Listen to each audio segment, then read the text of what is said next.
Hello guys, welcome back to our channel Gaming Basics. In today's video, I will be teaching you guys how to listen to music on your Meta Quest 3. So at first, just take out this navigation bar, pressing the Meta button on your controller. And as your navigation bar is out, go in the library.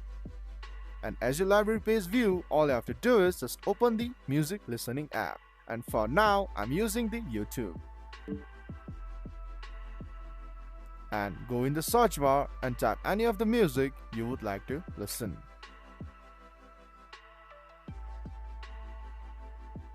And all you have to do is just select the video with your trigger button on your controller. So guys, that's how you listen to music on your Meta Quest 3. If you find our video helpful, please leave a like and please do not forget to subscribe our channel. Also hit the bell icon to get updates with our latest videos and drop a comment for reviews and more content like this. I will see you guys again in our next video. Thank you for watching.